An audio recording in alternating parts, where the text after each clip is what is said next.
এই একটি সেটিংসের মাধ্যমে ফেসবুকে আসা খারাপ বা অপ্রয়োজনীয় ভিডিও বন্ধ করুন। তো এটি করার জন্য প্রথমে আপনাকে ফেসবুক যে অ্যাপস আছে বা ব্রাউজার আছে এটা ওপেন করে নেবেন।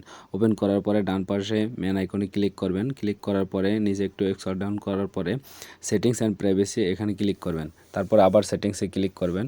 সেটিংসে ক্লিক করার পরে নিচে একটু স্ক্রল ডাউন করলে দেখতে পারবেন যে কন্টেন্ট প্রিফারেন্স এখানে ক্লিক করবেন। ক্লিক করার পরে এখানে অনেকগুলো অপশন দেখতে পারবেন। এখানে ম্যানেজ ডিফল্ট এখানে ক্লিক করবেন। ক্লিক করার পরে এই যে তিনটা অপশন আছে, এই তিনটা অপশনগুলো সেটিংস করে নিতে হবে আপনাকে। প্রথমে যে লো কোয়ালিটি কন্টেন্ট এটাতে ক্লিক করবেন এবং এখানে দেখতে পারবেন যে শো মোর বা ডিফল্ট এটা দেওয়া থাকবে, কিন্তু এই দুইটার কোনটাই আপনি টিকমার্ক দিবেন না, দিবেন শো লেস।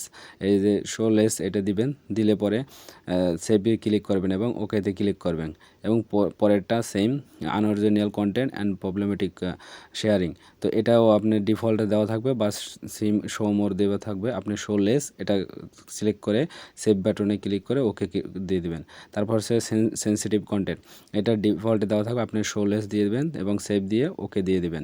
তো এগুলো এই তিনটে যদি আপনি শো লেস দিয়ে রাখেন তাহলে আপনার নিউজ ফিডে ফেসবুকের নিউজ ফিডে আর অপ্রয়োজনীয় বা খারাপ ভিডিও আসবে না। তো রমজানকে সুন্দর করে তুলুন। আসসালামু আলাইকুম। ভিডিওটি ভালো লাগলে অন্যকে শেয়ার করে দিন।